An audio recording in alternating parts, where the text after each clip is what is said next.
හරිද? ඔබ හිතන්නේ ඔබ දැන් ඉන්ටර්ටෙක් කරලා ගියේ නැත්තම් මතක තියාගනි මම. මට හිතන් ප්‍රියන්තල කතා කරනවා. මට හිතන්. මොකෙද උත්තර?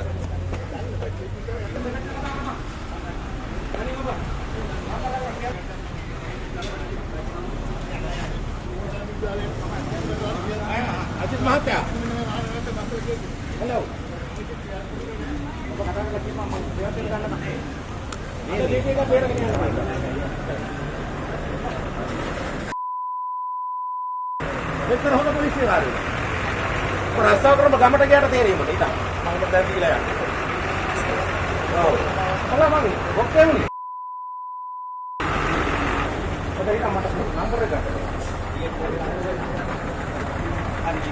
ගහපේක වරදිනේ. මම ඩීඑටි එක ඩීඑනි එක දෙන්නේ. ඔබ දැන් ඉන්ටර්වියු කරනවා නැත්නම් මම මේ රස්සාව කරන්නේ නැහැ. ඔබ මතක තියාගන්න මම ගංගල හිතන්න මට මගේ ජූනියර් බැච් එකේ මතක තියාගන්න. තේරෙනවද? බල අද ඉන්ටර්ටෙක් කරලා ගියේ නැත්නම් මම ලෝයර් කෙනෙක් නේ මතක තියාගන්න. ඔබ ඉස්සේ ලෝයර්ස්ට අත. තේරෙනවද?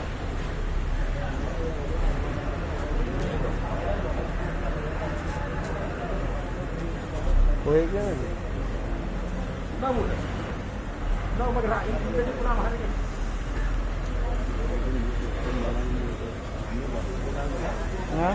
මොකද මොන කොහෙද ගම කොට ඉන්න මඩිය IGP ගන්න එතන ඉවර කරන්න ඕනද DSL සෙක්‍රටරි එන්න ගියපා මේ ප්‍රියන්තට කියන්නේ අදල්ලි මගේ ලෝයර් කෙනෙකුට පහර දුන්නා අපි ඉදිරියේ ඔය පොලිස් කාර්යය එක්වා ප්‍රියන්තට මට ගන්න කිව්වේ නැත්නම් මට ප්‍රියන්තගේ නම්බරේ වන්න අපේ ගෙවල් ඉස්සරහම කරන්නේ සේකලගේ පාපුතෝ වාද අන්තිම කරලා කියන තමයි ලෝයර් නේ මම කියන්නේ මම කොළ ප්‍රධාන මන්ත්‍රී නිසාද සභාපති නෑ නේ මට අප ගෙදර යවන්නේ ඉදිරි කරලා කොහොමද දාලා ගන්නේ අහගන්නේ කියලා යන්න දුන්නේ මම කරා ලෝයර් කෙනෙකුට දැන් ගම් කාපෙක් දෙන්නේ නැත්තම් බලන්නේ ලෝයර් ස්වාමීනා සෝමාර කියන්නේ කොහේ අපේකද මොකද වෙලා තියෙන්නේ? වාහනේ යන්නේ කිව්වා දෙකක් එන්න. ඌ ඊටට කරුවා මෙච්චරයි අපිට ඕනේ නැහැ වෙන නඩු. හරි බැන්නේ. නොතියාගන්න. සාධාරණයි නේද? ඉන්න දැන් එයි. මම ගියතෙන් දැන් ගන්නේ. මම අතන වල්ලේ. ඌ එරස් කරන්න දැන්. පාරදීමේ සාක්ෂි දෙකයි. දැන් කූඩුවට දාලා නඩුකාරතුමාට ඉදිරිපත් කරන්න. වාචික පැමිණිල්ලක් කරමු.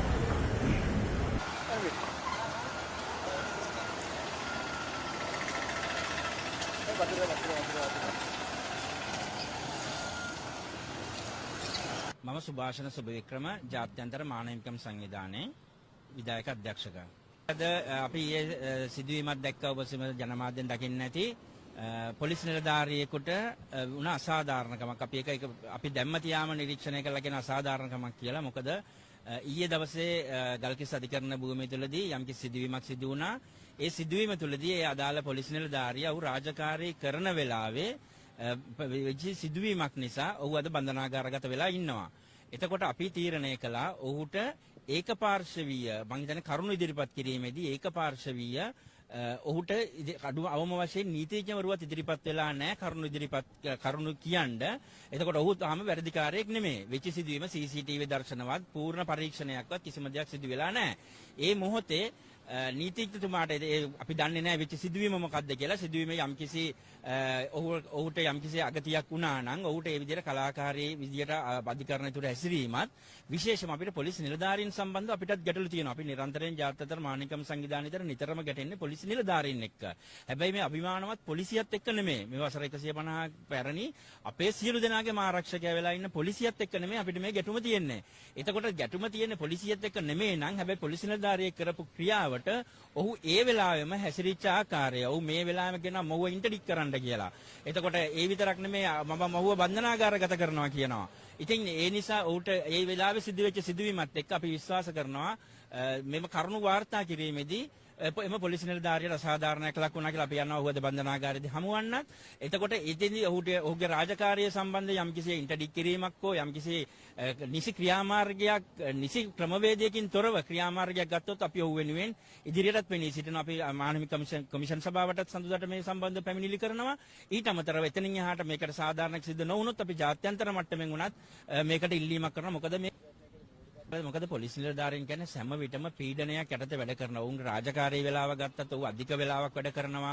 එතකොට ඔවුන් රාජකාරියක් කරන්නේ රාජකාරියට මුල් තැන. ඔවුන්ට පාතාලෙන් තර්ජන තියෙනවා. ඉතින් ඒ යම්කිසි සිද්ධියක් වෙලාවකදී යම්කිසි විදියක පාතාලයෙන් ඔවුන්ට එහෙම යම්කිසි ප්‍රශ්නයක් වුණොත් හැබැයි ඒ රාජකාරියේ වැඩ තහනම් වෙනවා. ඒ බන්ධන ඒ වෙලාවෙ එතෙන් ඔවුන්ට ඒ රාජකාරිය කරන්න පිට තියෙන්නේ. මම මේ අවස්ථාවේ මෙතන පොලිසියට ගිහලා මම කිව්වොත් එහම උඹ මට මොනවා හරියද මං පොලිස් එක්කේනාට මම මොනවා හරි දෙයක් කළා. මට කිව්වොත් එහෙම මං උඹගේ රාජකාරිය තහනම් කරනවා කියලා. අද මට මෙතෙන්දි වෙන්නේ රාජකාරියට බාධා කිරීම කියලා මාවත් අඩංගුවට ගන්නවා. එතකොට ඇයි අපි කියන්නේ අනිත් නිලධාරීන් රටේ නීතිය හැමෝටම පොදුයි. ඉතින් පොදු නීතියක් යටතේ ක්‍රියාත්මක කරන්න කියලා තමයි පිළිීමක් කරන්නේ. ඇත්තටම බන්ධනාගාරය සහ පොලිසිය කියන්නේ මේක සුමට තැනක් නෙමෙයි. මොකද රටේ සිටින අපි දැන් වැරදිකරු වුණාට පස්සේ ඔවුන් වැරදිකරු කියන්නේ යම්කිසි සමාජයේ මොනවාම හෝ විෂමාතාර දෙකට ලක් වෙච්ච පුර. එතකොට ඔවුන් යහමකට ගන්න ඉතින් මේ සමහර ශිෂ්ට ක්‍රමවලටම නොහැකි වෙන අවස්ථා තියෙනවා. ඉතින් ඒ නිසා පොලිස් නිලධාරීන්ට සමහර වෙලාවට ටිකක් තදින් ඉන්න ක්‍රියාත්මක වෙනවා. අපි කියන්නේ ඒ අවස්ථාවලදී පුළුවන් තරම් මානව හිමිකම් රැකීමෙන් මේවට ක්‍රියාත්මක කරන්න කියලා තමයි අපි ඉල්ලා සිටින්නේ. මම සුභාෂන් සුබේක්‍රම ජාත්‍යන්තර මානව හිමිකම් සංවිධානයේ විධායක අධ්‍යක්ෂකයා.